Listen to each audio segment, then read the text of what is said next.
Vous avez cette fâcheuse tendance à vous critiquer, à vous dénigrer, à ne voir que les mauvaises facettes de votre personnalité. Regardez cette vidéo.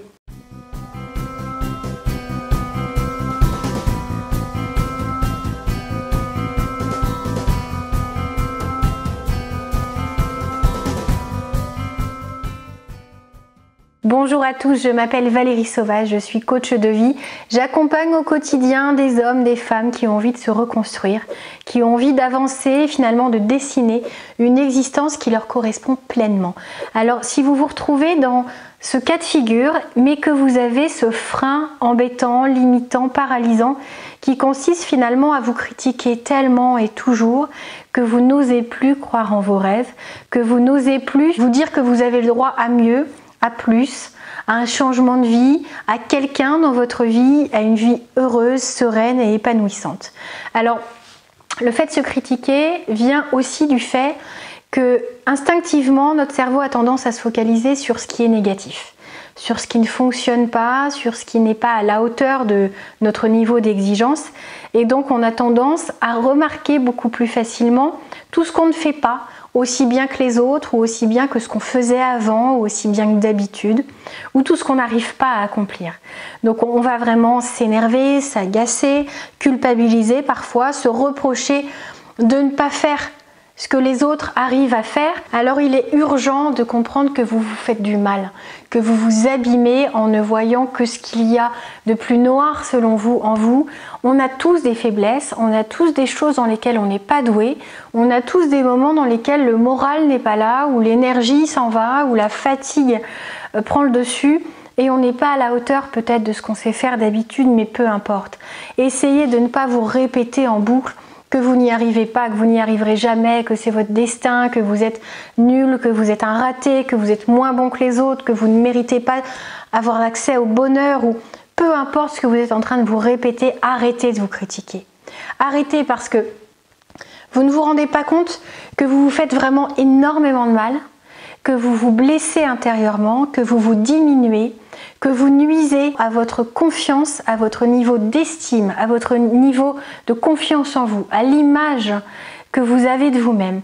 Tout ça, c'est le socle qui mène à l'épanouissement personnel, qui mène à vos rêves, parce que si vous n'avez pas tout ça, vous n'aurez pas le socle nécessaire, vous n'aurez pas la base sur laquelle vous appuyez, vous reposez pour vous dire peu importe les obstacles, je saurai faire, je les franchirai, je ferai preuve de résilience et je saurai continuer, ne jamais renoncer.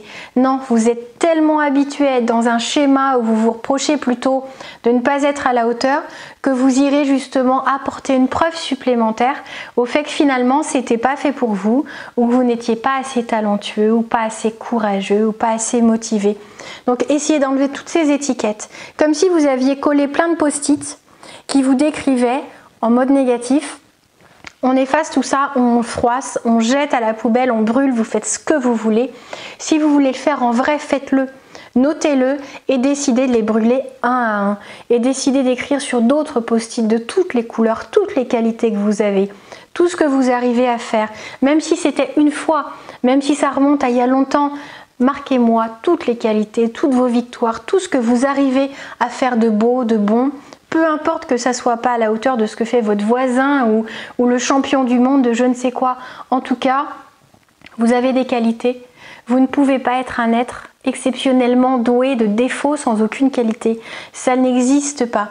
Même les gens qui ont des défauts très importants, il y a une balance aussi qui se fait et ils ont des qualités, même des fois très bien cachées, mais ils en ont, donc c'est important.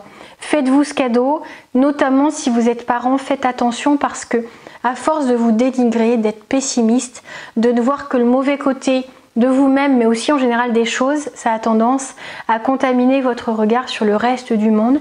Si vous ne vous faites pas confiance, vous avez même du mal à faire confiance aux autres, vous êtes déçu et insatisfait en permanence, et ça c'est très contagieux.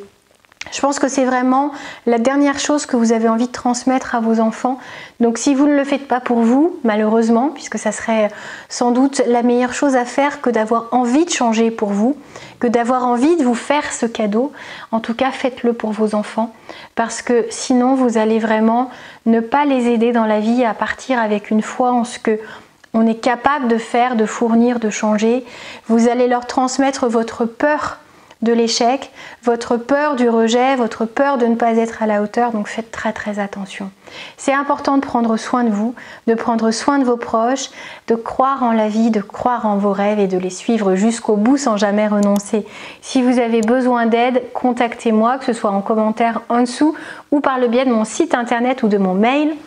Je vous redonne tout ça, le site internet c'est challengeyourself.fr et mon mail contact@challengeyourself.fr. Assez peu de surprises.